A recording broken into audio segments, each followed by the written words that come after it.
अस्सलाम वालेकुम ये सर। वीडियोस ऑफ रखिएगा जी। जी अस्सलाम वालेकुम जी। वालेकुम अस्सलाम सर, मैं नम्रा बात कर रही हूँ। मुझे अभी इससे आपसे पहले कि आपके मैं क्वेश्चन लूँ, मैंने ये वाला ये पॉइंटर इतना जरूरी है कि why is emotional intelligence a requirement? What is the output of this course? How can we relate to it as regular human beings, Pakistanis, regular earthlings, चाहे जहां पे भी रहते हो? तो जब भी सर दो आपकी इंसान आपस में मीटिंग मिलते हैं, लाइव स्ट्रीम हो रही है. Is it okay? This meeting is being live streamed. it's all right, don't worry. मामूली तौर पे वो फर्स्ट 20 मिनट कट ऑफ होता है, don't worry, it will be cut off in 20 minutes. So you need to understand what is the relatability of emotional intelligence in your personal lives. Now, I can reflect this question and ask you, but before I ask you, I need to prime you into that zone. आपके दिमाग उस zone में होने चाहिए जब आप इस class में होते हैं कि जब भी आप दुनिया के नक्शे निकालते हैं ना, कि दुनिया में इंसानों के आपस में मामलात के अंदर मसाइल क्या हैं, उन मसाइल की नंबर वन कॉज किसी भी इलाके से, किसी भी एथनिसिटी से, किसी भी रिलीजन से, किसी भी पॉलिटिकल जोन से उठाएंगे तो आपको पता चलेगा basically we measure the emotional intelligence of the person when he is interacting with us or she is interacting with us.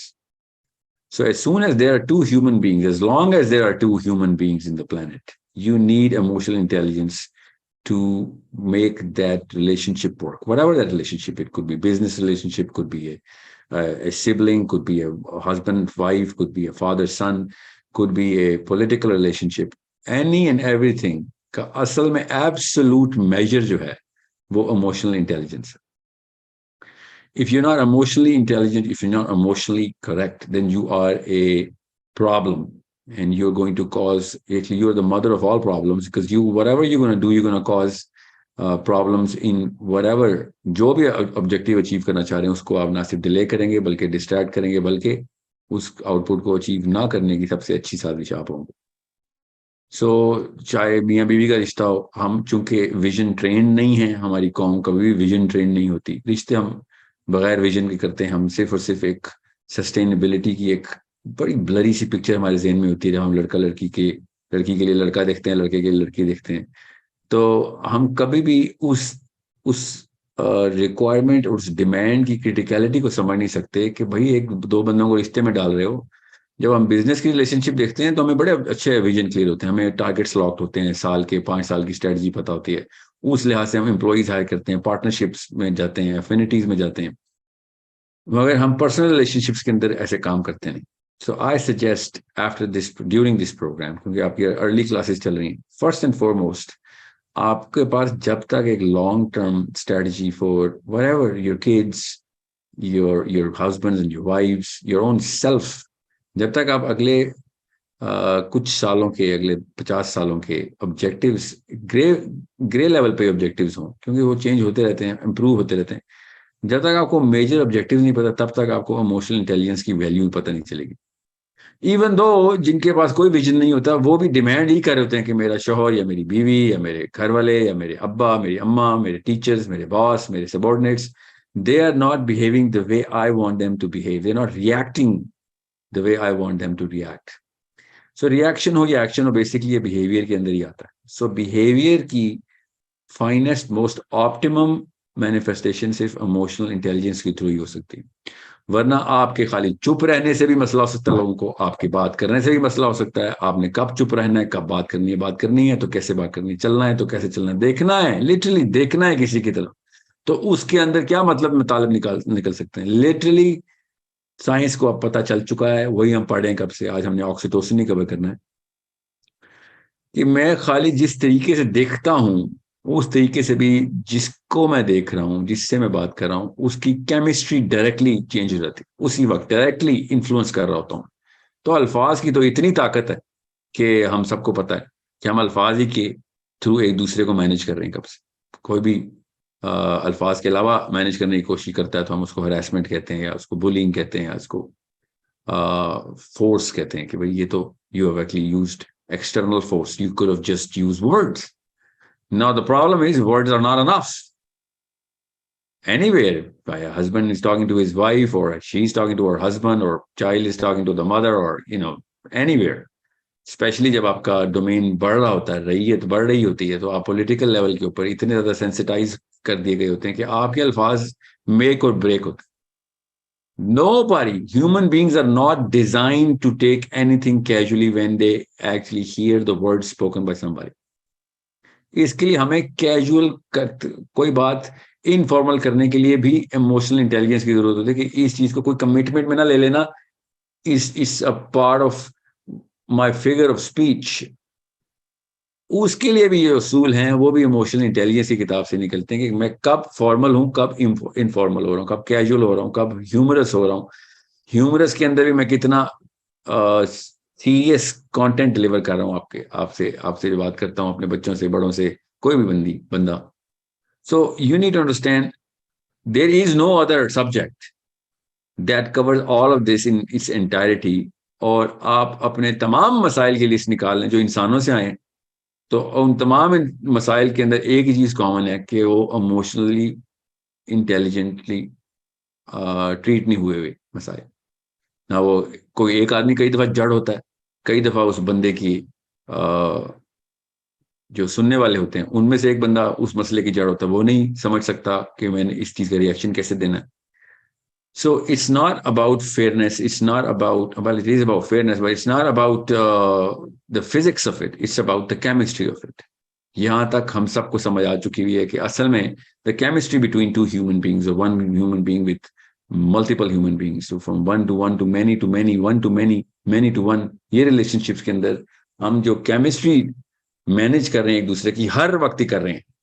हर इंसान चाह ये रहा है कि मैं जब भी कोई बात करूं तो वो उस लेवल पे सुनी और मान ली जाए या समझ आ जानी चाहिए जैसे कि मुझे समझ आई हुई, या फिर मुझे समझा दी जाए जैसे कि मैं समझना चाह रहा हूं.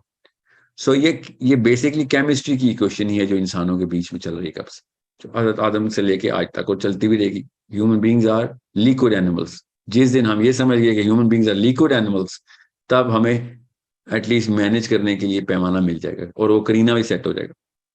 जब तक हम एक दूसरे को देखते वक्त पता तो चल जाता कि यार ये पानी तो नहीं है, ये तो जीता जागता सॉलिड इंसान है. तो हमें ये नहीं पता होता कि बेसिकली ये सॉलिड स्ट्रक्चर उसकी उस लिक्विड स्ट्रक्चर को बिखरने से बचाने के लिए अल्लाह ने दिया हुआ है. असल में जितना भी मामला करना है हमने, वो सारा का सारा केमिकल रिएक्शन है. That's a liquid engineering that we have to do.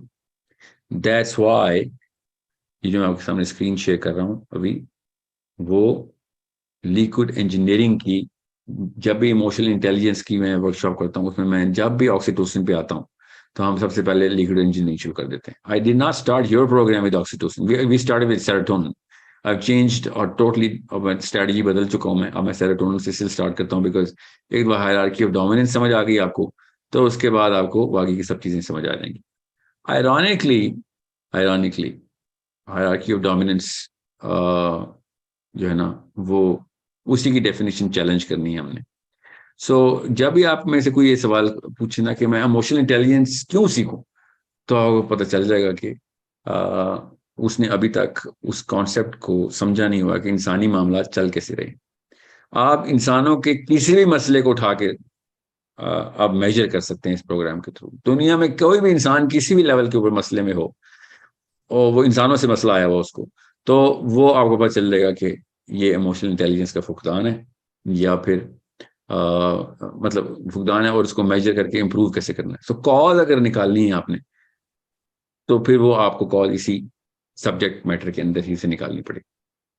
So this is such a big part of our life. About 99.5% of all of our life matters are analyzed and should be analyzed and solved and should be solved through the realm, the category, the subject, the field of and the aspect of emotional intelligence. So बाकी के भी मसाइल हैं दुनिया में, मगर उनका impact इतना टेम्पररी है कि मैं आपको बता, उनकी कोई वक़्त नहीं बनती जब आप इस कैटेगरी से देखते हैं, इस लेंस से देखते हैं दुनिया को. So we are going to go through the content of थोड़ा सा टेक्निकल है आज session. Oxytocin is a little technical, मगर मेरी कोशिश होगी कि दो प्रोग्राम्स के अंदर ऑक्सीटोसिन हम समझ के ख़त्म कर लें, एटलीस्ट क्वेश्चन आंसर समेत। आज हम जो जो कंटेंट करने लगे हैं वो आपको स्क्रीन में नजर आ रही है? आपको मिस सर नहीं शो हो रही। नो सर, नहीं शो हो रही। अभी अभी अभी शो हो जाती है, फिक्र नहीं करें।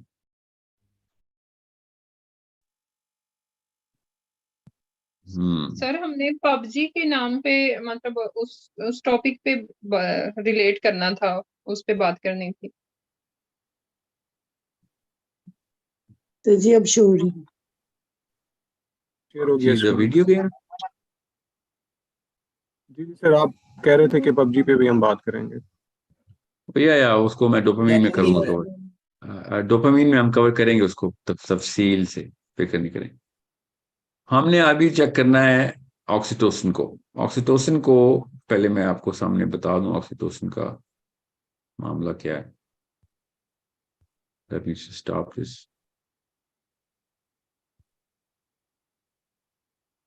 वहां तक क्वेश्चन पूछ लें आपका, सेरोटोनिन का जो क्वेश्चन था। अस्सलाम वालेकुम सर। सर हमारी वालेकुम। आपस में हुई थी एक मीटिंग, तो उसमें हमारी थोड़ी कंफ्यूजन क्रिएट हो रही थी कि सर ने बोला है कि जब मकसद हासिल हो जाता है तो बंदे का सेरोटोनिन बिल्कुल लो हो जाता है। तो उससे फिर एक सवाल भी हम लोगों के ज़हन में उठा था कि जैसे अशरा मुबशरा थे, सहाबा का मकसद ज़ाहिर सी बात है अल्लाह की खुशनुदी जन्नत हासिल करना था, तो जिनको बशारत मिल गई थी क्या उनका सेरोटोनिन लो हो गया था या क्या हुआ? फिर ये सवाल था।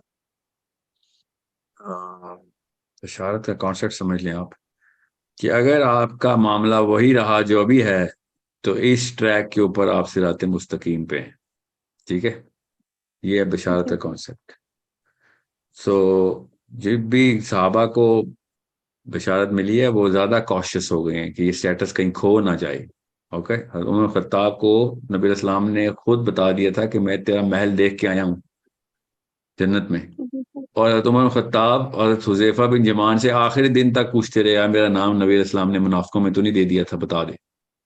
ठीक है, सो सूरह फतह की जो आयत है ना, सूरह फतह की जो आयत है वो गौर से समझें। सूरह फतह खोलें जरा आप। अच्छी बात है, ट्राइफेक्टा पूरा, इसको सीडीपी बोलते हैं, कॉन्सेप्ट डेवलपमेंट प्रोग्राम में हम ये कवर कर रहे हैं। तो इसका कॉन्सेप्ट भी आपको मैं बता दूं, साइंस क्या है और कुरान क्या कहता है। सूरह फतह करें, आपके सामने लैपटॉप है? नहीं सर, मोबाइल है, मैं खोल लेती हूँ इस्लाम वो अभी 360। खोलें पीछे। सर आयत नंबर जी सर। आखिरी आयत सूरह फतह जो कि मुसलमानों को अमूमी तौर पे बताया जाता है ना कि सहाबा इकराम जो हैं वो अल्लाह ताला ने उनको बता दिया है, सर्टिफाई कर दिया है। अल्लाह सर ताला ने खोल क्या ली। सर्टिफाई किया है? ठीक है, जी मोहम्मद सर। रसूलुल्लाह। सर पढ़नी है पूरी? मैं पढ़ लेता हूँ, मैं आपने मतलब बताना है, मैं अरबी पढ़ देता हूँ उसको। वल्लज़ी अरसल रसूलहु बिल हुदा व दीनिल हक़्क़ि लियुज़हिरहु अलद्दीनि कुल्लिहि व कफ़ा बिल्लाहि शहीदा। ठीक है, मुहम्मदुर जी सर। रसूलुल्लाह वल्लज़ीना मअहु अशिद्दाउ अलल कुफ़्फ़ारि व रुहमाउ बैनहुम तराहुम रुकअन सुज्जदन यब्तगून फ़ज़लन मिनल्लाहि व रिदवाना सीमाहुम फ़ी वुजूहिहिम मिन असरिस सुजूद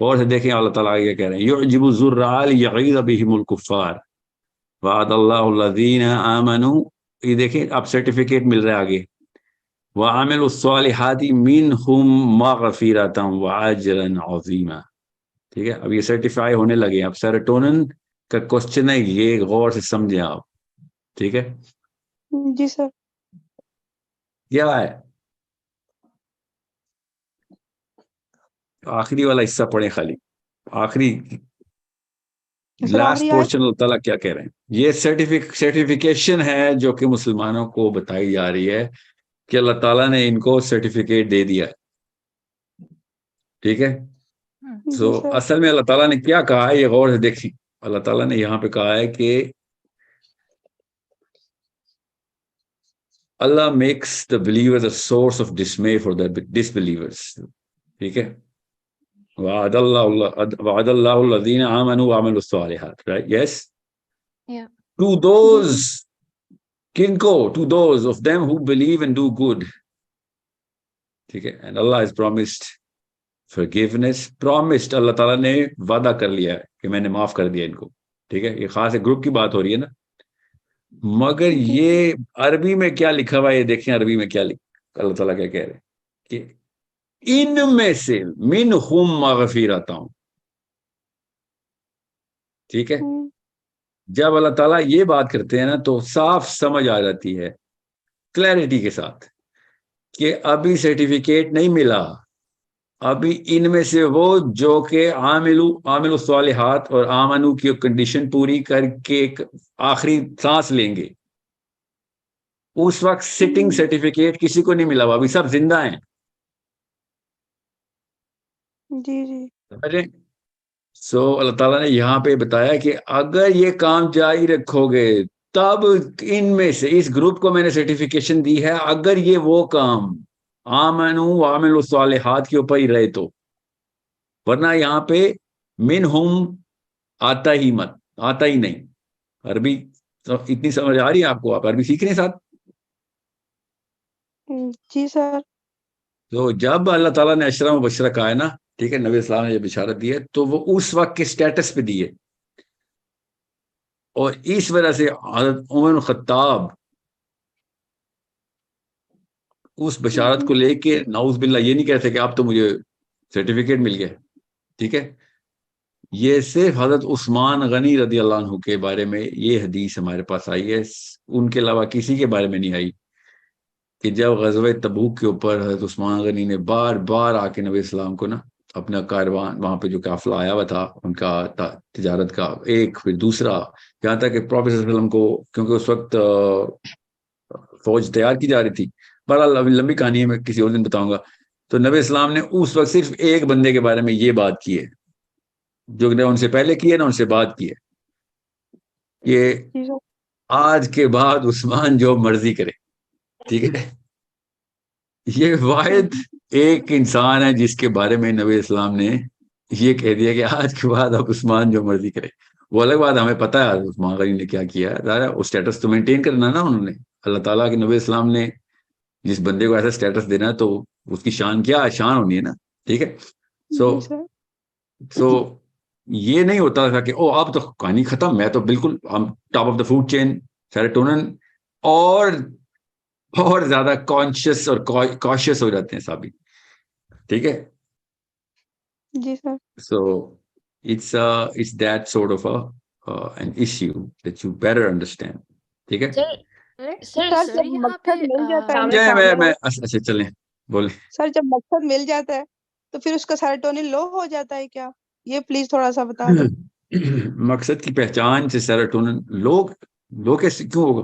वो ये कहना चाह रही है कि अगर एक बंदे ने अल्फा अचीव कर लिया है तो अपने अल्फा तक वो पहुंच गया, जो उसने अपना अल्फा सेट किया था और उसने उसको अचीव कर लिया। मुसलमानों का अल्फा अल्लाह अज़्ज़ व जल्ल है, कैसे पहुंच गया? जिंदा है हम सर तो। हम वैसे जनरल पूछ रहे हैं, अगर एक बंदे का अल्फा चले, उसने 1 करोड़ रुपया कमाना है, उसने कमा लिया 1 करोड़ रुपया, तो उस टाइम पे उसके सेरोटोनिन क्या होगा? नहीं पैसों, अच्छा मैं आपका सवाल समझ गया हूँ, मगर पैसे ना डालें सवाल में, क्योंकि पैसों के बारे में और सुने ना, एग्जाम्पल गलत, दुनिया सुन रही होती है ना, एग्जाम्पल गलत तो नहीं दे सकते, इसको उसे समझें। मैं आपका सवाल समझ गया हूँ ना, इसलिए तो कहा था।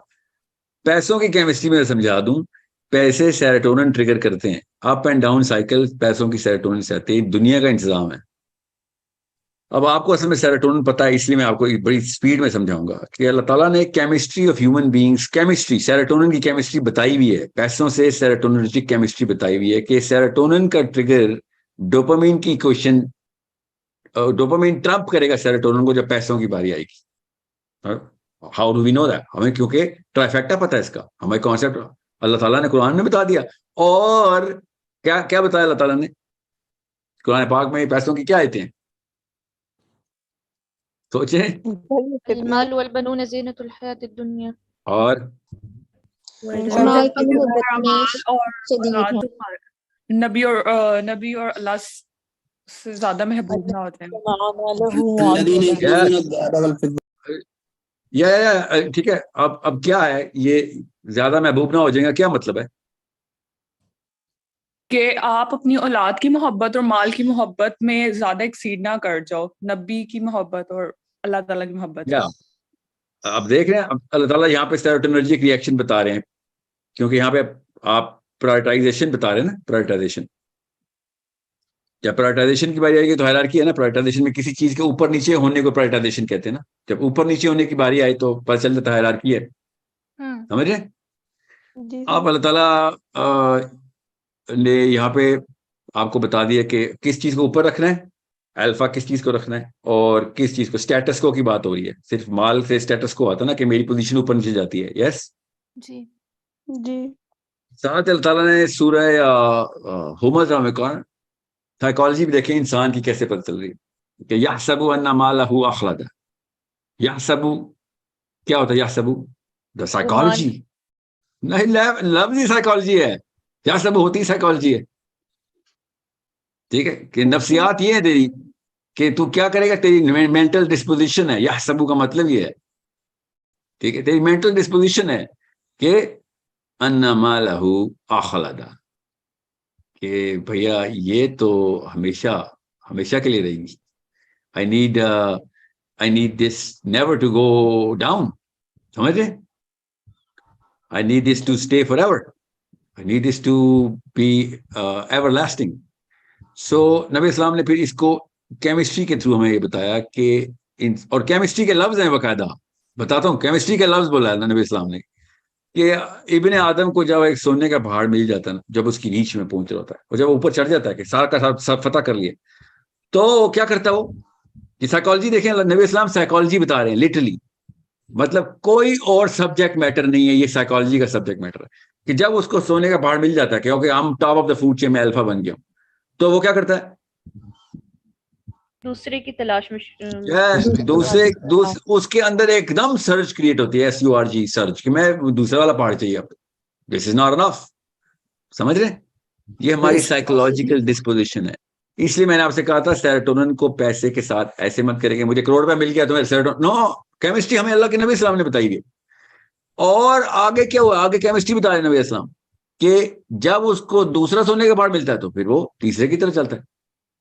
तो प्रोफेसर ने क्या कहा कि इसका पेट नहीं भरने वाला, ये इंसान पेट नहीं भरने वाला। एक साहबी ने अपने बच्चे का नाम हारिस रखा, हारिस, ठीक है, हिरस से हारिस। तो नबी इस्लाम ने कहा क्या सच्चा नाम है? हदीस बड़ी क्लियर है, क्या है सच्चा नाम? इंसान वाकई हारिस है, ठीक है। सो गौर से समझे, नबी इस्लाम ने क्या कहा? इसका पेट नहीं भरने वाला सिवाय इसके कि कब्र की मट्टी इसके पेट में चली जाए। ये हदीस कि इंसान का पेट कब्र की मिट्टी भरेगी, उसका मतलब समझे क्या? मट्टी खा के मैं पेट भर लूं? नो, इसका मतलब है कि जब वो इस मैट्रिक्स, दुनिया के इस प्लेनेट अर्थ की मैट्रिक्स में रहेगा ना, इस घन चक्कर, इस गुंजल में रहेगा, तो वो ये सुलझा के सेटिस्फाई नहीं हो सकता जब तक कोई डिमेंशन चेंज करके असली रियलिटी की तरफ नहीं जाता, जहां पे माल का कोई मामला ही नहीं है। तब उसका पेट भर जाएगा कि हाँ यहाँ पे तो मुझे डिमांड, मेरी केमिस्ट्री कोई और है, उस डिमेंशन में केमिस्ट्री कोई और है। और अगर कोई ये कोई बहस करे ना, कोई भी फ्राई साहब का स्टूडेंट, कि नहीं वो तो स्पिरिचुअल वर्ल्ड है, तो अल्लाह ताला ने सब खाने पीने की आयतें वहां पे बताई हुई कुरान पाक में। ये जो लोग क्रिश्चियनिटी से इन्फ्लुएंस होकर बता रहे ना कि जन्नत तो स्पिरिचुअल वर्ल्ड है, ये मुसलमानों ने खुद ही हूरें निकाल ली हैं और जन्नत में वो मजे पूरे करने की बातें कर। कुरान पाक की आयतें क्यों भूल जाते हैं जब खाने पीने की आयतें अल्लाह ताला बता रहे हैं? क्या रूहें खाना पीना करती हैं? और नबी इस्लाम की हदीस है जिसमें सब कब्रों से उठेंगे लेकिन बरहना उठेंगे। तो आयशा सिद्दीका रज़ियल्लाहु अन्हा ने पूछा, यार रसूलल्लाह, तो उसमें पर्दे का क्या इंतजाम होगा? नबी इस्लाम ने कहा किसी को किसी की फिक्र नहीं होगी, वो मैट्रिक्स किसी कोई और है। इस मैट्रिक्स में ये सारे उसूल है और रूल्स हैं और रेगुलेशन, बिकॉज यहाँ की केमिस्ट्री कुछ और है, वहां की केमिस्ट्री, बॉडी यही है, केमिस्ट्री कुछ और है। तो केमिस्ट्री की सारी कहानी। सो यहाँ पे आपके क्वेश्चन को श्रिंक कर रहा हूं क्योंकि हमने ऑक्सीटोसिन कवर करना है। ये क्वेश्चन पर्टिनेंट है आपका, ये पैसे से सेरोटोनिन के अल्फा जो है ना, सेरोटोनर्जिक अल्फा कभी भी नहीं पूरा होना, वो आपका सेरोटोनिन ऊपर ही ऊपर डिमांड करता रहेगा कि और ऊपर जाओ और ऊपर जाओ, ठीक है, because it is dopaminergic not serotonergic. Money is dopaminergic. Serotonin पैसे से जो रिप्रेजेंटेशन आती है वो सेरोटोनिन है कि मैं माल से क्या कर लूंगा, मैं जब तक लोगों को दिखाऊंगा नहीं तब तक मैं सेरोटोनर्जिक डोपामिनर्जिक।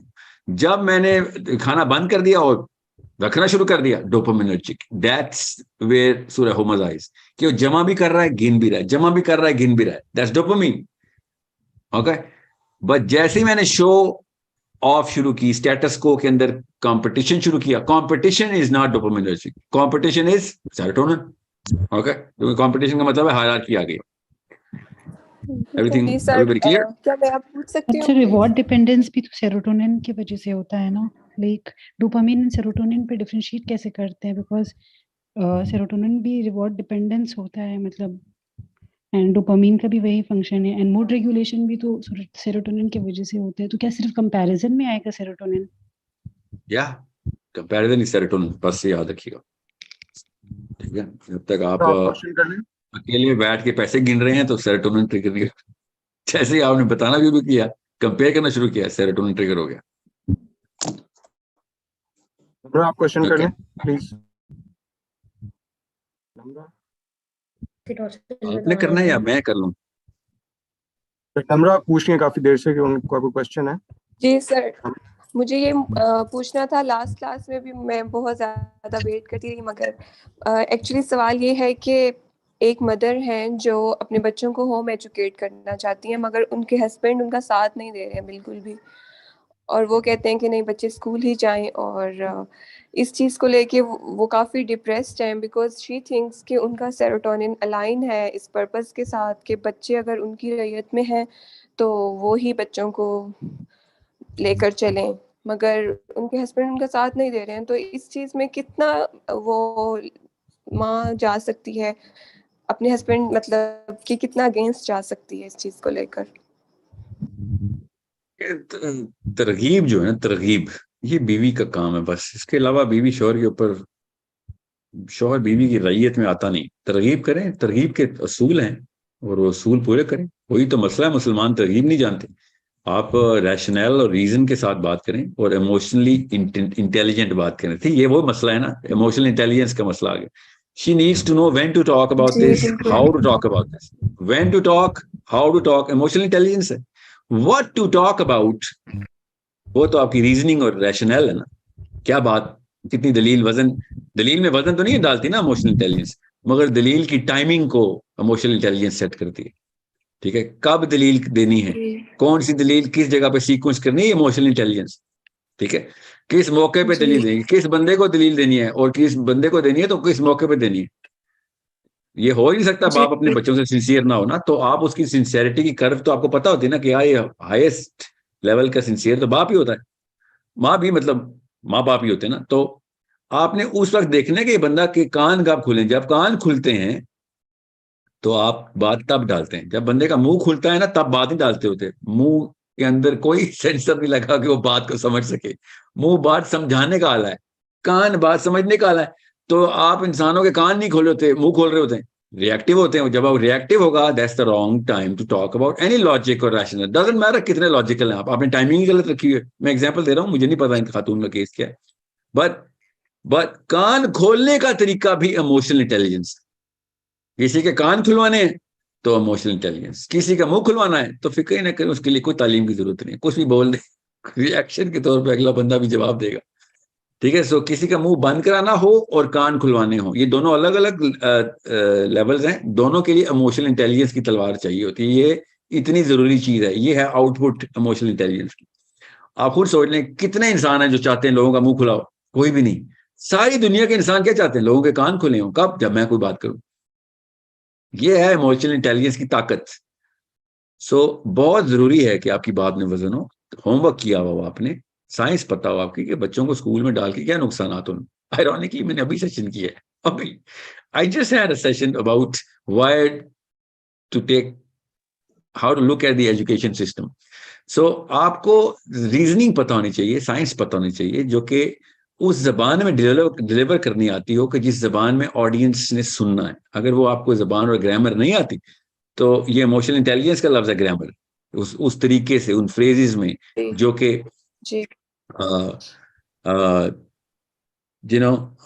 मैं आपको ना, मेरे ज़हन में इतने सारे केस स्टडीज आ रही है ना जहाँ पे असातिज़ा ने करके दिखाया है कि ये देखो, ये आप एक इंसान की प्रोफाइल क्यों लेते, गौर से समझें। एक इंसान की प्रोफाइल लिए बगैर तो हम उसके रिश्ता नहीं करते ना उसके साथ, ना बिजनेस में जाते हैं, ना दोस्ती करते हैं, ना शादी करते हैं, प्रोफाइल लेते हैं ना उसकी।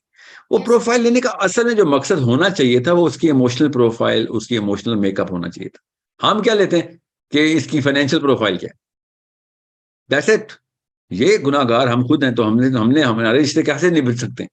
सर आप एक बंदा मेरे तरकीब की तो कोई कमी है ही नहीं, आपने तो कोई कमी नहीं छोड़ी, आपकी वीडियोस भी हम उनको दिखा सकते हैं और ऐसे नहीं उनको होता है। गाइड कर मेरी सकते वीडियो दिखाने से तो रिएक्शन जरा मैं मेरी हो वीडियो जाएगा सर। दिखाएंगे तो मसले में आ जाएंगे। मैं बता रहा हूँ, मेरी वीडियोस दिखाने से पहले प्रेपरेशन किट जरूरी है। मेरी वीडियोस के रिएक्ट, मेरी बहुत हाई पोटेंसी ड्रग है, मैं बता दूं आपको।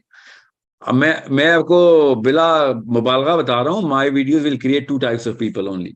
ओके, ये मैं जिस कबीले से ताल्लुक रखता हूँ ना, ये केमिस्ट्री के कबीले होते हैं ना, नबी इस्लाम की हदीस है कि जिस कबीले की उधर नहीं बनी उसकी इधर भी नहीं बनी, जिस कबीले की उधर बनती थी इधर भी बनेगी। ये हदीस बड़ी आलम अरवा की हदीस सुना रहा हूँ आपको। तो मेरे साथ ये शुरू से ही रहा है कि मेरे उस्ताद थे, वो मुझे फुरकान बोलते थे कि यार जब साहिल, जब तू बात करेगा ना तो 2 पार्टीज बन जाया करेंगी। you have this natural flow and tonality and the choice of sequence of words. You actually put a wedge between 2 people which is good and bad, ठीक है। बहरहाल वो तो मुझे आलिम नबी तालिब के बारे में ये बात कर रहे थे ना कि तेरे साथ भी यही वाकया होना है, ये तेरे ब्लड लाइन में, क्योंकि I have the same bloodline, I guess. He said, maybe it is in the bloodline कि तुझे बहुत चाहने वाले मिलेंगे और बहुत नफरत करने वाले मिलेंगे, तीसरा कोई नहीं मिलेगा तुझे। मैंने कहा yeah, okay, I get that. यही हो रहा है मेरे साथ शुरू से। मेरी तो उस्तानियां जो खवातीन जो नन्स थी ना, वो मेरे अहबाब, मेरे ग्रुप, मेरे क्लस्टर, मेरे कॉलीग्स, मेरे जानने वाले, मेरे रिश्तेदार, either they absolutely love me or they absolutely hate. So you need to see कि टाइम गलत कर दिया ना मेरी वीडियो को आपने, तो you will create a hater because I am very aggressive in a lot of the choice of words is by design very aggressive. I'll tell you why I keep that aggressive. ये grammar होती है ना, aggressive एक grammar का major है कि मैं aggressive हूं या मैं passive हूं, या मैं mellow हूं या मैं assertive हूं। ये ग्रामर होती है। मैं जिस ऑडियंस के लिए कंटेंट डिजाइन करता हूं ना, वो ऑडियंस उस एग्रेशन पे ट्यून्ड इन है। वो 15 साल से 35 साल के बीच की जोन है जो यूट्यूब ट्रेंड है। दे आर फास्टर, क्योंकि वो डोपामिन के डायलेटेड बच्चे हैं और वो मिलेनियल्स, जेनजीज हैं, उनको पहले से वो स्पीड पता है। मेरी वीडियो आप 2 की स्पीड पे नहीं सुन सकते, और आम वीडियो बच्चा 2 की स्पीड से कम सुनता नहीं है। और समझें, ये टाइमिंग सेट की हुई है मैंने, 1.5 साल इसके ऊपर बाकायदा फ्रीक्वेंट मेहनत हुई है कि पहले चेक करो इसकी, मेरी जो स्विफ्ट फ्रेज है उसकी स्पीड क्या है। ये तो नहीं लग रही, this is a lot of testing that has been done. आप कभी भी नहीं देखेंगे साहिल नदीम की वीडियो 2 की स्पीड पे बच्चा सुन रहा होगा। ही विल बी लाइक शुक्र है यार ये मेरी स्पीड पे बात करता है। अमूमी तौर पे जब भी कोई वीडियो प्रोफेसर की लगी हुई है, मौलवी की लगी, दोनों की, आजकल का 20-year-old 2 की स्पीड पे वो वीडियो चलाता है कि जल्दी जल्दी, क्योंकि तेरे पॉजेस बहुत बड़े हैं या फिर तू लंबे जुमले बोलता है। And now I do a lot of those things which those professors are doing, but I am managing the dopamine cycles really cautiously. और 10 या 15 साल बाद जो यूथ होना है, उसने मेरी वीडियो के साथ भी वही करना है जो इस वक्त प्रोफेसर की वीडियो के साथ हो रहा है। जिस लेवल पे डोपामिन के साइकिल्स ऊपर जा रहे हैं, ठीक है, वो भी मुझे भी 2 की स्पीड पे सुन रहा होगा, उसमें भी कहेगा साहिल नदीम भी बड़ा स्लो है। ओके, सो इसकी काफी सारी केस स्टडीज हैं जो कि आप बाकी की इंडस्ट्रीज में से आपको जब डोपामिन करेंगे मैं तब आपको बताऊं। सो जब माँ बाप को ये नहीं पता या बीवी को नहीं पता शोर के डायग्राम क्या है, उसे कहना प्रोफाइल लिए बगैर काम नहीं होगा। अब आप इमोशनल इंटेलिजेंस के प्रोफेशनल कोर्स में आपने प्रोफाइलिंग कैसे करनी है, आपसे बेहतर कोई नहीं प्रोफाइल कर सकेगा, because you going to do a relevant profile. Relevant to what? Your objective. In this case this woman is objective is के बच्चे स्कूल से निकाल लिए जाएं। अब ऑब्जेक्टिव क्लियर है, मगर बीच में कांटा आया है ना, वो मियां है उसका। जी। अब उस बंदे का प्रोफाइल क्या है, इमोशनल प्रोफाइल क्या है। So you need to know when to open the ears. अब why do you think 20-year-olds 20 to 30 के अंदर मेरा कंटेंट सुना जा रहा है? You think we don't know that? Of course we know that. Did we plan for it? Well, we plan a larger bigger target, ठीक है, ताकि मिस ना हो, but we had this anticipation. ये तो अल्लाह ही कराता है, but we had this anticipation के उस जोन में हिट करो जिन्होंने फ्यूचर की बागडोर संभालनी है। ऑब्जेक्टिव था ना हमारा कि भाई ये अगले सेनेटर्स हैं, अगले पॉलिटिशियंस हैं, अगले डिसीजन मेकर्स हैं, अगले स्टेट्समैन हैं, उन लोगों को, क्योंकि ये बाबे तो जो अभी हैं इनको तो कोई और मसाइल है ना, इनको लॉजिक का मसला थोड़ी है, इनको तो अना का मसला लगा हुआ है। और whatever their problem is, I can talk about this in detail some other time. So आपको मैं क्यों बता रहा हूं, क्योंकि ये रेलेवेंट सवाल है आपके सब्जेक्ट मैटर से। इमोशनल प्रोफाइल निकालनी जरूरी है जो केमिस्ट्री से निकलती। अगर आपको आपके शोर के डोपामीन सेंटर्स का ट्रिगर्स पता है तो फिक्र ही ना करें, काम हो जाएगा, क्योंकि ये फर्स्ट मेंटल रिस्पॉन्स होता है डोपामीन। सेल्फिश इंसान, हर इंसान सेल्फिश होता है ना, सबसे पहले मुझे क्या मिल रहा है। सेकेंडली, अगर आपको सेरोटोनर्जिक ट्रिगर पता है तो बच्चा बाप से ज्यादा कौन सिंसियर है बच्चों के लिए। सो बच्चों की जो लिफ्ट ऑफ है ना वो दिखानी जरूरी है, वो उसका सेरोटोनिन का ट्रिगर है। और फिर कोर्टिसोल का ट्रिगर, सबसे ज्यादा डर किसको लगता है, माँ बाप को लगता है कि बच्चों के साथ कुछ ऐसा वैसा ना हो जाए। So you need to know when to trigger which chemistry in the audience. In this case this mother's job is to make sure के शोर की कोर्टिसोल का ट्रिगर करना है, और फिर जब कोर्टिसोल ट्रिगर कर दिया तो साथ ही फिर डोपामाइन ट्रिगर, वो हो ही नहीं सकता। You need to settle that chemistry first and then go with serotonin and then with dopamine.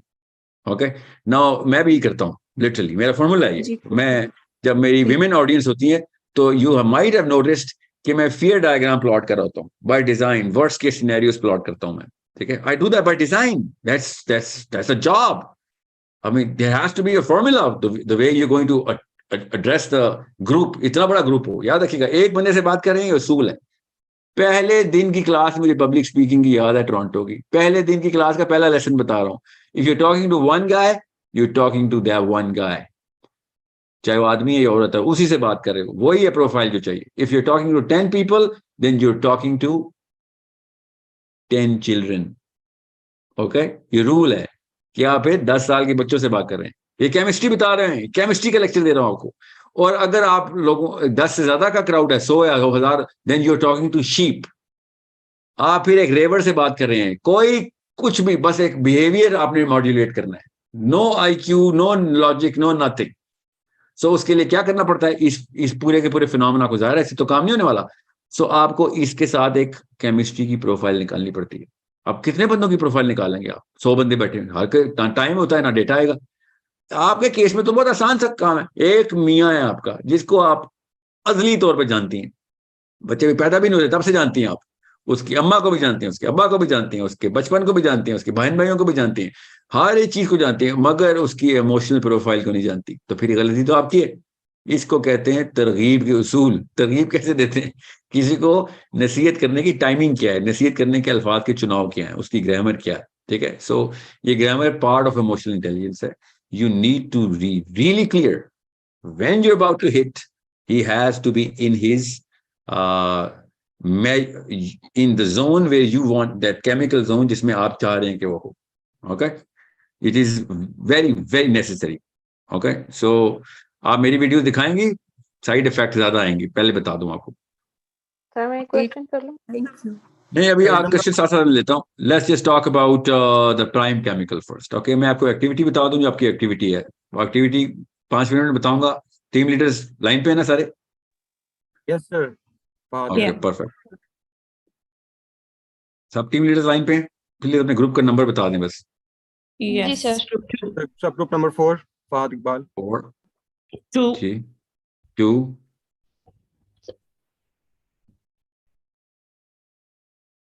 बाकी के टीम लीडर्स कहाँ हैं? सर सब ग्रुप 1 here। 1 okay, 1 2 4 okay. मैंने ग्रुप 3 आ गया। ओके, मेरे पास चैट में आ रहे हैं, ठीक है। Okay, so make sure you understand what is the activity. Activity बड़ी सिंपल है। आमना आपको होस्ट है मेरी? Yes sir. ओके, आपने ना पिछले बैच से ना मुझसे लेना या उनसे डायरेक्टली ले लें, उन्होंने भी पैडलेट के ऊपर ही बनाए हुए। आई थिंक फाइजा ने बनाए थे और आर्नो। ओके, आपने उसी फॉर्मेट को फॉलो करना है। आपने बेसिक सिनेरियोस प्लॉट करने हैं। टीम लीडर से बात कर रहा हूँ, अपने ग्रुप से सिनेरियोस लें कि लाइफ में ऐसा क्या मामला आपके साथ होता है कि आपकी अपनी इमोशनल इंटेलिजेंस ड्रॉप हो जाती है और आपके कोर्टिसोल ट्रिगर होते हैं और आप वो वाले काम या वो वाली बातें, वो वाले रिएक्शन या वो वाला बिहेवियर शो कर देते हैं। बेसिकली बिहेवियरल प्रोफाइल को को मेजर करना आपने, कि जिसमें आपको ये नहीं पता चलता कि what is the best possible most emotionally intelligent reaction to give.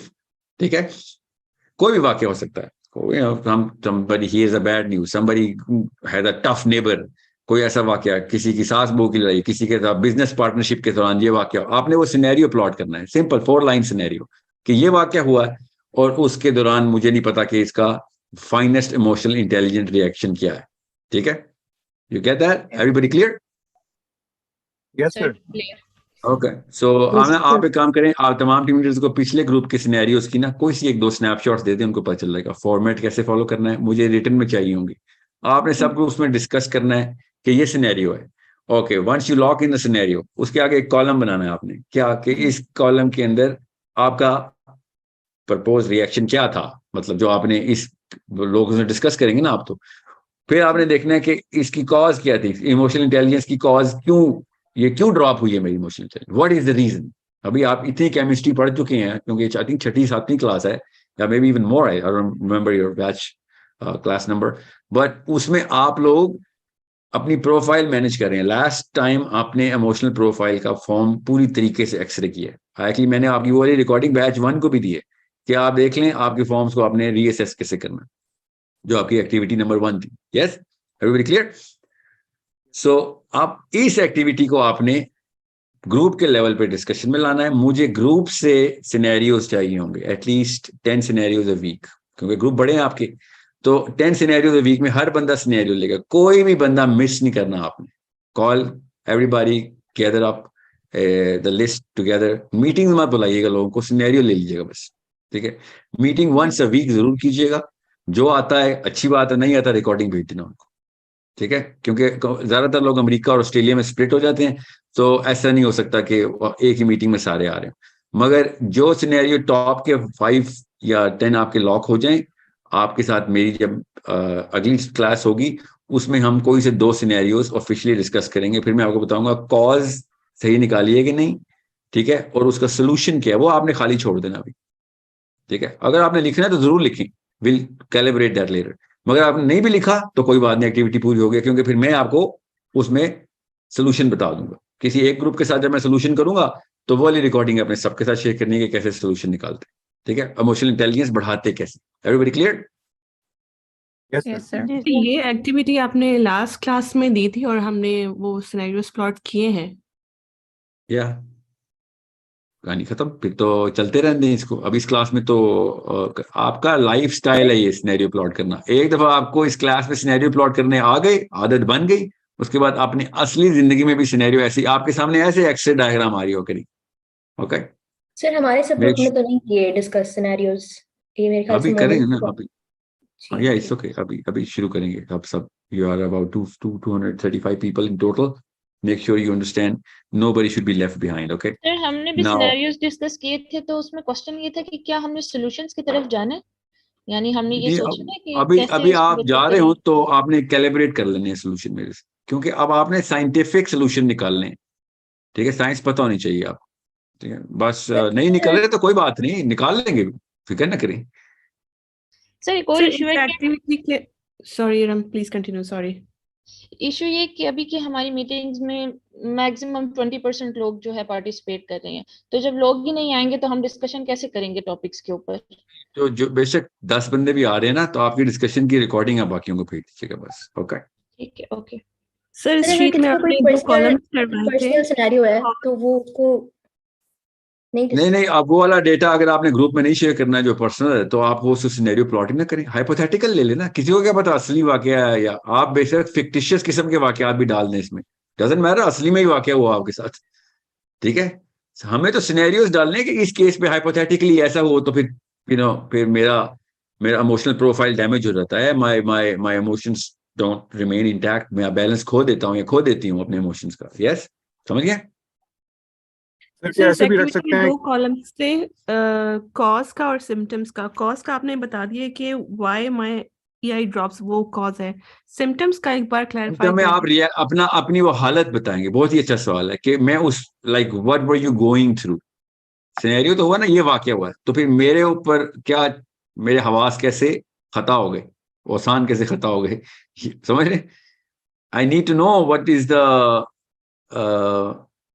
Conscious. आपको जब पहली एक्टिविटी में फॉर्म दिया था मैंने, याद है वो फॉर्म? याद है ना सबको, जो पिछली क्लास में हमने किया है?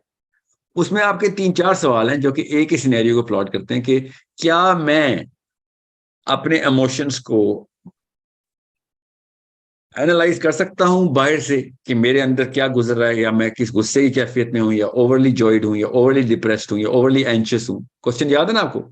जी। या वो सिम्टम है आपका, आपने वो यहाँ पे डिस्क्राइब करना है कि can you assess what am I going through. अगर तो इंसान इस लेवल पे पहुंच जाए ना कि गुस्से में लोगों को ये बताना शुरू कर दे, इसकी प्रैक्टिस होती है, मैं बता रहा हूँ आपको, ये बहुत आसानी से आ जाता है, ये फर्स्ट लेवल होता है कि आप, मैं जब गुस्से में होता हूँ ना तो मैं अपने कॉलीग्स को या अपने रिश्तेदारों को बता देता हूँ कि इस वक्त I am the wrong person to take advice from, you need to understand that. मेरे सुबह के कोर्टिसोल हाई होते हैं, हर एक के होते हैं ना, मेरे एक्स्ट्रा हाई होते हैं बाय बर्थ कोर्टिसोल मेरे 3-4 points high on the index हैं। तो मैं सुबह इस लेवल पे हाई कोर्टिसोल में होते लगा रहा हूँ कि मैं आपको बता नहीं सकता हूँ। So what I did was I stopped sleeping in the night, I sleep after फजर, कि मैं अपनी उस मेलाटोनिन की साइकिल से लॉक कर सकूं, वरना मैं काम ही नहीं कर सकता। मेरा 2-2.5-3 घंटे का हाई कोर्टिसोल फ्लक्स मेंटेन रहता है। तो मैं क्या करता हूँ उस वक्त, मैं लिटरली कोई डिसीजन नहीं लेता, और अगर कोई डिसीजन आ रहा है, सोच तो इंसान को आएगी ना फिर, तो मुझे सिर्फ और सिर्फ नेगेटिव वर्ड्स के सिनेरियोज मेरे ज़हन में आ रहे होते हैं, हर चीज के, करियर के, पर्पस के, लोगों के, हर एक, क्योंकि कोर्टिसोल इस वक्त फुल हाई है। मैं इस वक्त सिर्फ सिंपैथेटिक नर्वस सिस्टम के ताबे हूं, मैं सोचता ही नेगेटिव। हर बंदा कोर्टिसोल के इन्फ्लुएंस में नेगेटिव सोचता है। तो मैंने क्या तरकीब निकाली हुई है, I have a go to statement, even if a child comes to me and says what is this, what's going on, कोई क्वेश्चन इसका आंसर देना है, मैंने कोई मामला इसका मशवरा देना है, so I tell them I am the wrong person to take advice from at this point. It takes a few hours before the whole withdrawal comes in, and then I go positive. Okay?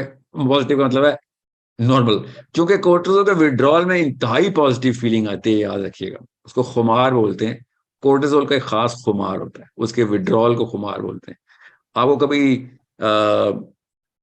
चोट लगी हो ना, कोई physical चोट लगी हो आपको, कहीं पे आप गिरे हो या कोई माइनर एक्सीडेंट हो गया हो, तो आपको जो जख्म का ब्रूज होता है ना, याद रखिएगा, ब्रूज को, ब्लड को क्लॉट करने के लिए कोर्टिसोल इस्तेमाल होता है। कोर्टिसोल जब रिलीज होता है ना, वरना जख्म भरे ही ना, ठीक है, कोर्टिसोल जख्म भरता है, कोर्टिजोन बोलते हैं, वो खास स्टेरॉइड है जो कि बॉडी खुद जनरेट करती। तो वो आपने फील किया होगा कि जैसे ही आपको कोई ब्रूज लगता है तो उस दर्द के कुछ देर के बाद आपको एक खास स्वीट सी फीलिंग आती है, बॉडी खुद जनरेट करती है, वो कोर्टिसोल का विड्रॉल हो रहा होता है, उसको खुमार बोलते हैं literally. So this is the time when there is a false confidence that human beings get. Human beings think के क्योंकि वो उस हाई किक के अंदर होते हैं कोर्टिसोल के विड्रॉल की, तो वो they think that everything is hunky dory and positive, हालांकि वो डाउनवर्ड फ्लक्स होता है कोर्टिसोल का। ओके, ये भी आपने विड्रॉ करना होता है, तब कहीं जाके आप नॉर्मल होते हैं। उस वक्त आप फिर पैरासिम्पैथेटिक एक्टिविटी में आते हैं, यहाँ बताओ क्या सवाल है, सॉल्व करके बताता हूँ।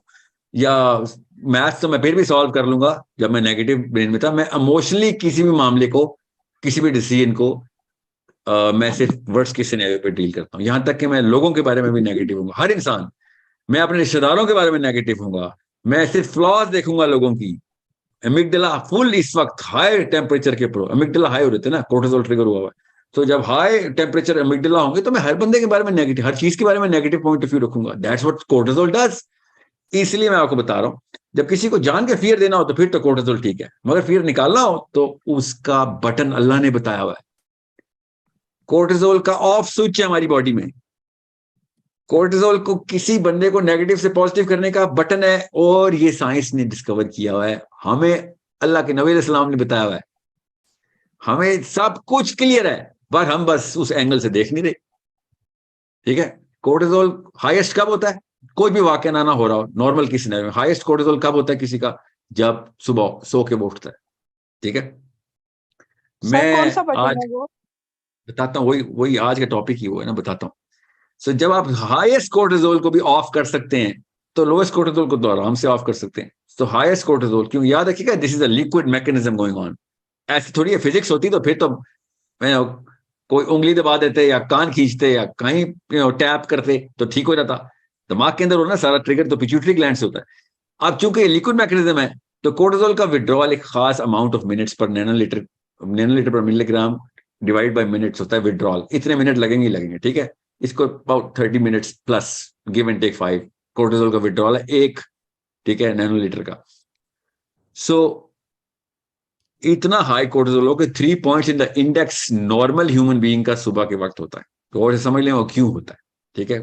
पॉइंट कोर्टिसोल नहीं है, पॉइंट कोर्टिसोल का ऑफ स्विच है, जो आज का टॉपिक है।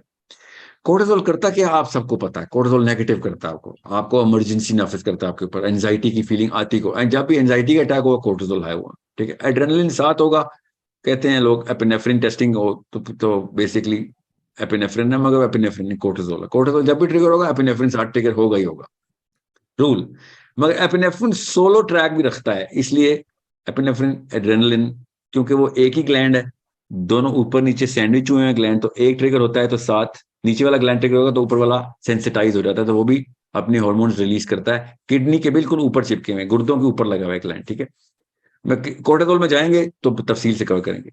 मैं आपको खाली ये बता रहा हूं, जब कोर्टिसोल हाई होता है ना तो आप सिर्फ नेगेटिव होते हैं, आप अपनी सोचते हैं, अपनी जान बचाने का सोचते हैं, हर बंदे से खतरा महसूस करते हैं। That's what design of the cortisol is, ठीक है। कारी ऑर्गन रहे होते हैं मगर वो ऑर्गन सेंसिटाइज कोर्टिसोल से होते हैं। अमिगडाला है ना, 2 अमिगडाला पढ़े थे ना हमने? जी सर। या अमिगडाला क्या करता है जरा मुझे बताएं। इमरजेंसी नाफिज करता है सर, वो क्या सेंस करता अमिगडाला है। हमारे टेंटिकल्स है, टेम्परेचर सेंस करता है। हमारे सेंसर है।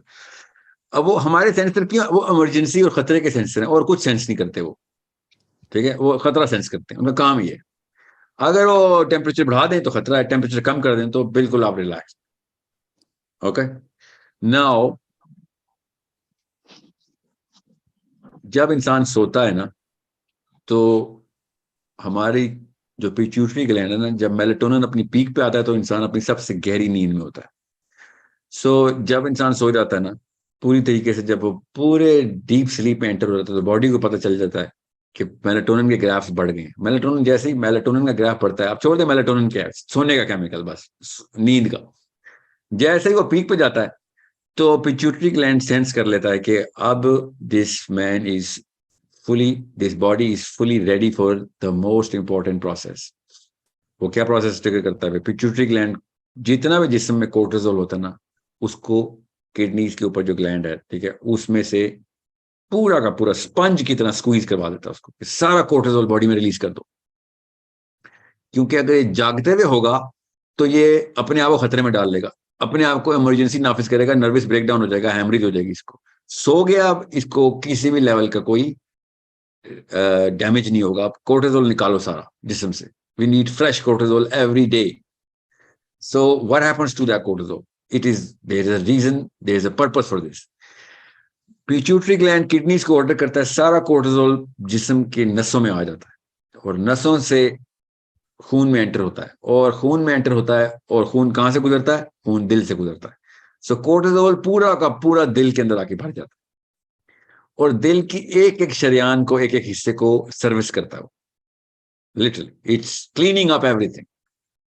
दिल पूरा का पूरा कोर्टिसोल से भरा होता है रात के वक्त जब सो रहे होते हैं आप। ओके, अब चूंकि कोर्टिसोल रात को भरा होता है तो क्या होता है आपके साथ? सोचें, रात के वक्त कोई भी वाकया हो आपको 10 मिलियन टाइम्स ज्यादा डराता है वो, ठीक है। दिन को वही वाले वाकयात होते हैं, हमें फिक्र ही नहीं होती। रात को हल्का सा भी वो वाकया हो जाए, हल्का सा कोई आवाज आ रही है तो कोई जिन भूत लगता है आपको। यस सर, यानी इसका ताल्लुक अंधेरे से है। अरे आता हूं, अंधेरे से ही है, मगर अंधेरा इसका ट्रिगर है, कॉज नहीं है, याद रखिएगा। अंधेरा इसका ट्रिगर है, कॉज नहीं। कॉज आपको बता रहा हूं, साइंस बता रहा हूं आपको। सो जैसे ही आपका दिल पूरी तरह भर जाता है कोर्टिसोल से, तो जिस्म में तो कोर्टिसोल पूरी तरीके से फ्लो कर रहा है, ठीक है। तो आप सिर्फ नेगेटिव सोचते हैं, सिर्फ इन्फ्लेट करते हैं वर्स्ट के सिनेरियो को, ठीक है। वर्स्ट के सिनेरियो की पीक आ चुकी क्योंकि कोर्टिसोल भरा हुआ दिल में। सो कोई भी वाकया दिन को और रात के वक्त आपको सोच आ गई ना, अगर सोच भी आ गई तो आप उस वक्त तो आप उसकी वर्स्ट केस मैनिफेस्टेशन खुद करते हैं। सीने में दर्द हो रहा है, हार्ट अटैक है, ठीक है। गुर्दे में दर्द हो रहा है, कैंसर है, हर चीज, ठीक है, क्योंकि कोर्टिसोल फुल हुआ हुआ है इस पर। कोई वाकया, कोई बार दरवाजा किसी ने नॉक किया, बेशक अम्मी आई हुई है, नहीं कोई डाकू आ गए मेरे पास, ठीक है, something is wrong, worst case scenario. इसलिए रात के वक्त हर इंसान को जिन भूत का ज्यादा असर होता है, हालांकि कोई जिन भूत नहीं होते उस वक्त। दिन के वक्त भी जिन, क्या जिन नहीं सोते? दिन के वक्त भी तो जिन आते होंगे। दिन के वक्त हमें जिन्नों का कोई मसला ही नहीं होता, रात के वक्त हर चीज जिन लग रही होती, चाहे बेड पे कॉकरोच आ गया हो, हमें लगता है वो चुड़ैल आ गई। We go through the worst of the worst case. दिन को वही चेस्ट पेन होता है तो बंदा चेस्ट को वैसे ही हाथ लगाता है, कहता है बस गैस है। रात को वही चेस्ट पेन होता है, हार्ट अटैक है। Literally this is what the brain does, this is what the cortisol effect is. वो क्यों है? क्योंकि दिल साफ होना है। दिल साफ होने के लिए दिल में कोर्टिसोल होना जरूरी है, ठीक है। एक एक नस, एक एक शरियान साफ होती है। अब इसको जाते जाते टाइम लगता है, इतना कोर्टिसोल विड्रॉ तो होना है। सो जैसे ही आप इस दौरान सो रहे हो तो नॉर्मल विड्रॉल जो है ना, नॉर्मल विड्रॉल होते होते जितना टाइम लगता है, उस दौरान तक आपने, सुबह का टाइम उठते हैं जब आप, तो आपका कोर्टिसोल भी जिस्म में होता है, क्योंकि पूरा का पूरा कोर्टिसोल जीरो पे गया है, फिर दोबारा से फिल हो रहा है। अब वो टैंक फिल हो रहे हैं, कोर्टिसोल अपना इफेक्ट अभी जारी रखे हुए, इसलिए सुबह उठते ही आप क्रैंकी होते हैं, ग्रम्पी होते हैं, नेगेटिव होते हैं, and so on so fourth, ठीक है। नोबडी वेक्स अप और जैसे उसको उठाओ और वो कहे सुभान अल्लाह और आके जब फिर डाल ले आपको, क्या बात है आपने एहसान किया। Everybody wakes up with a expression के क्यों उठाया मुझे, समझ रहे? तो रात में फिर जो नाइट प्रेयर है जो सूरह मुज़म्मिल में है कि आप जागे 2/3 1/3, does it have to do something with cortisol then? Does it regulate? बताता हूँ, पूरा कुरान पूरा बता रहा है केमिस्ट्री को, बताता हूँ। नबी अस्सलाम ने, अब तहज्जुद फर्ज तो नहीं है ना, तहज्जुद फर्ज नहीं है, इसलिए मैं पहले फराइज की लिस्ट पूरी कर लूं आपके सामने कि फराइज पूरे करते वक्त बॉडी को कैसे अल्लाह ताला मेंटेन करवा रहे हैं। फर्ज किसी वजह से कराई नहीं चीजें हमें, अब तहज्जुद फर्ज नहीं है, फजर तो फर्ज है ना। तो फजर के वक्त का जो एग्जैक्ट टाइम स्पैन है वो याद रखिएगा। 2 साइकिल्स है ना कोर्टिसोल की, आयरॉनिकली वो मेलाटोनिन ट्रिगर्स हैं। सुबह उठते वक्त आप वैसे ही कब उठते हैं? जब इस्लाम में फर्ज किया है कि सूरज निकलने से पहले उठना है। सूरज निकलता है पूरे 1 घंटा 45 मिनट, 1 घंटा 25 मिनट और 1 घंटा 45 मिनट के स्पैन के अंदर, ये साइकिल है ना सन की भी। 1 hour 20 1 hour 40 के बीच में स्पैन रहता है, ठीक है। गर्मियों में थोड़ा होता है, सर्दियों में ज्यादा हो जाता है।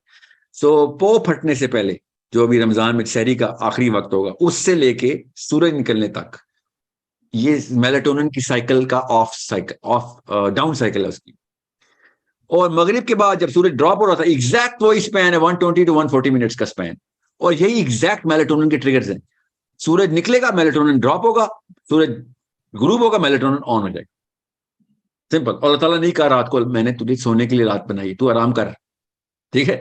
आराम करेगा तो तेरा दिल साफ होगा, दिल साफ होगा, सुबह उठ, उस वक्त उठ जब मेलाटोनिन अपनी डाउन साइकिल पे। अब अगर उस टाइम अगर आप उठ गए, जिस टाइम सुबह 9 बजे, जो पाकिस्तानी जवान आजकल उठ रहा है 10 बजे सुबह उठ गए, नाश्ता नहीं, उस वक्त तक तो उसने वो डेवस्टेशन कर दी हुई अपनी, बिकॉज अब he is only pumped with cortisol right now. उसका जो सपोर्टिंग केमिकल था वो तो कब का खत्म हो चुका हुआ है, क्योंकि मेलाटोनिन सन के साथ लाइंड है, ओके।